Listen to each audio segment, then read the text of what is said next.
السلام عليكم ورحمة الله وبركاته، عاملين ايه؟ يا رب تكونوا بألف خير. معاكم نونا من قناة حياة نونا. النهاردة بقى هوريكم طريقة حلوة جدا هتسهل عليكم استخدام السلك اللي هو الألمونيا. حلو جدا وبجد هتدعيلي. في ناس منكم كتير عارفين. أول حاجة كده فرشتي مشمع كده على الرخامة، عشان انتوا عارفين سلك الألمونيا بيبهدل الدنيا كل ما بتيجي تستخدميه. فالنهارده ان شاء الله هنعمل طريقة حلوة قوي تسهل عليك استخدام السلك كل ما تدعكي ألمونيا أو كده.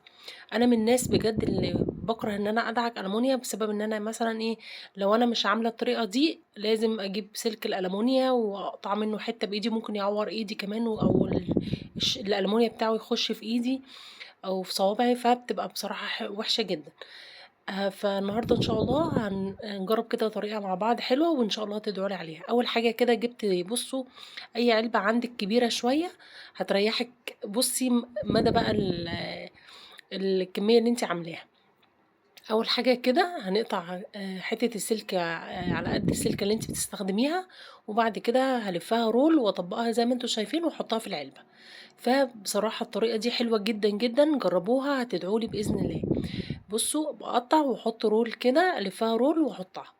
انت بقى تقدري تقطعي القطعه السلك اللي انت عايزاها، سواء اكبر من كده او اصغر من كده زي ما انتوا شايفين اهو. بقطع والف رول واحط. طبعًا أنتم عارفين السلك الألمونيا أنواع، بيبقى سلك ناعم خالص، سلك متوسط، سلك خشن. ده اللي هو الإيه، السلك الوسط أو الخشن تقريبًا يعني.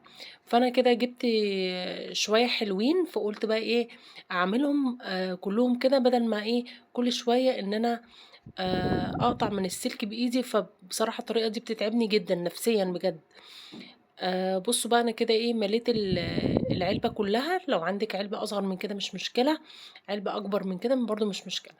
بس أهم حاجة إن أنتِ هترتاحي بجد، بجد في قطع السلك ده. زي ما أنتم شايفين كده أهو.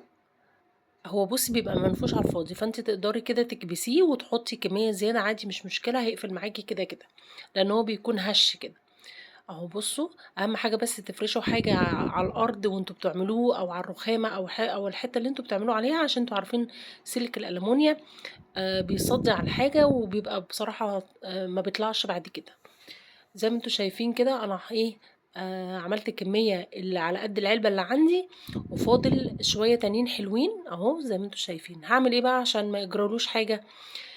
حطيه، أنا هاحطه كده في كيس، واحطه في كيس تاني عشان المَيّة ما تجيلوش خالص، واحطه في حتة ناشفة، ما تحطوش في حتة مثلًا تحت الحوض بيوصل لها مَيّة، أو الحوض ينقّط مَيّة عليها، فأنتِ اللي هتتعبي في تنضيف الحاجة اللي تحت الحوض، و والصدى إن هو هينزل عليها.